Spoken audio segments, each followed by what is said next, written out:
好，那我们刚刚呢，在这边产生了一个系统音效的 ID， 好，那我们等一下就要透过这个 ID 来播放它。在这个 APP 里面呢，我们要做一件事，就是说，当我在画面上点touch 一下的时候呢，这时候这台飞机的上面这边会有子弹发射出来。好，那怎么去做呢？我们可以在这边去写一个 touch begin， touch 事件我们之前有教过。touch scan 就是当 user 在荧幕上 touch 了之后呢，所发生的一个事件。那当发生 touch 事件之后呢，我们要动态的产生一个子弹，所以呢，我们要动态的产生一个 image view。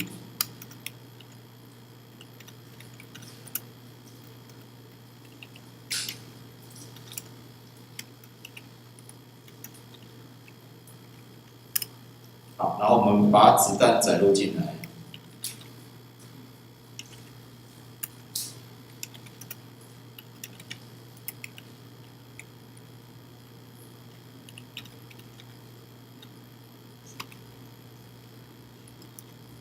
好，这个是我们载入进来的一个子弹的一个图档。那接下来我们要去定位，我们透过它的 center 属性来定位。它会从这一台太空梭的上方一点点的地方让它发射出去。好，所以我们透过这个plane 的 center 点 x。center 点 y， 好，然后我们再扣掉一定的距离。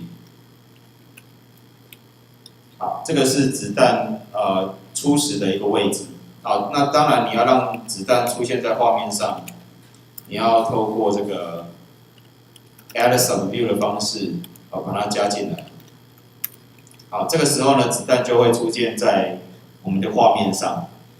那在子弹出现的同时呢，我们要让它播放声音以及移动这个子弹我们要同时做两件事。因此呢，为了避免效能比较差我们要透过这个 GCD 的方式dispatch。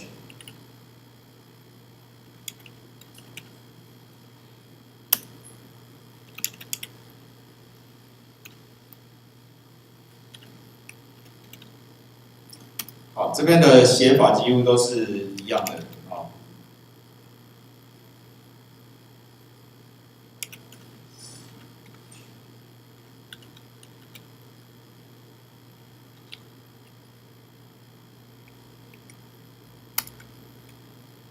第二个参数它是一个保留的所以随便填就可以。好，在这边我们要做两件事，第一个是播放声音第二个是移动子弹。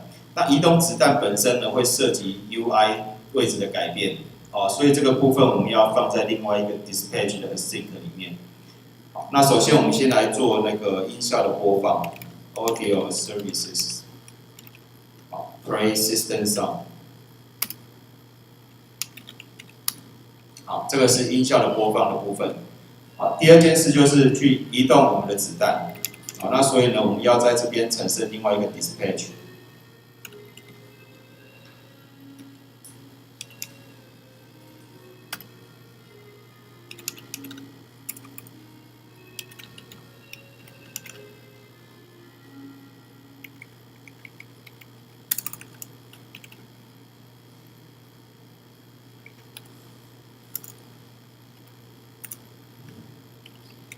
好，这是第二个 dispatch。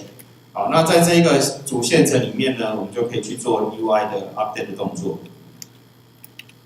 好，因此呢，我们在这边可以产生一个 timer。这个 timer 是每 0.05秒会产生一次。好，这样我们的子弹每0.05秒就会移动一次。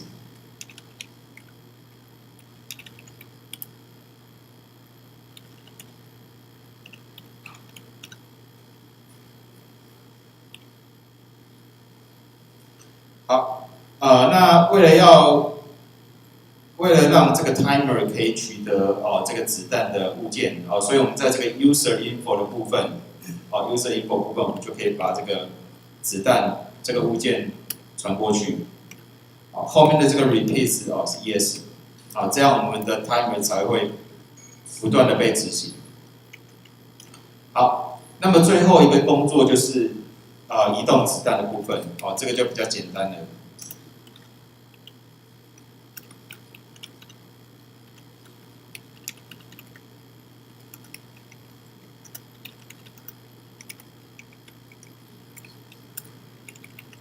好，首先呢，我们要将子弹的物件取出来。啊，子弹的物件是一个 image view。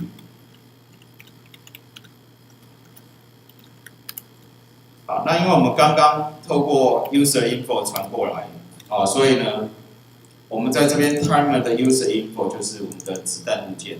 啊，这样我们就可以取得这个子弹。好，接下来就是去定位，啊，它的 center。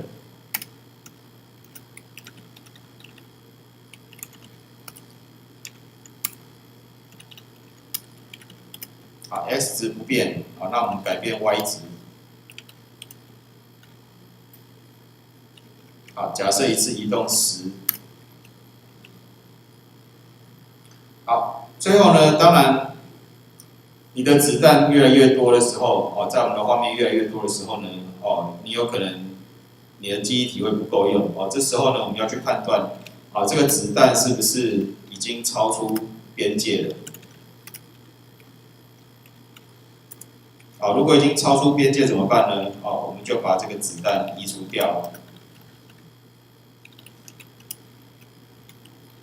好，最后我们的 timer 也要停止掉。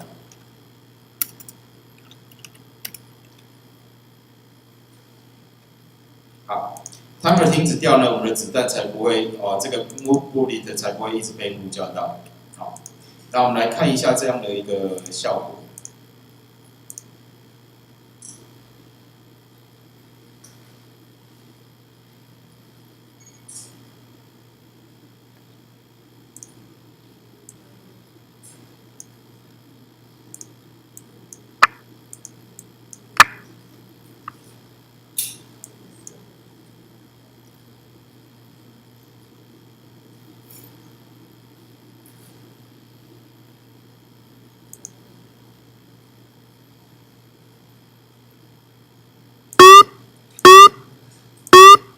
这个位置可以稍微再调整一下。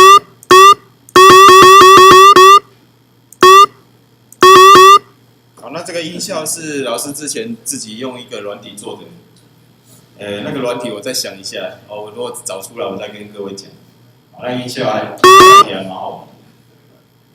好，那等一下呢，我们请各位同学来练习一下这个这边的一个部分。那我们先把画面还给各位。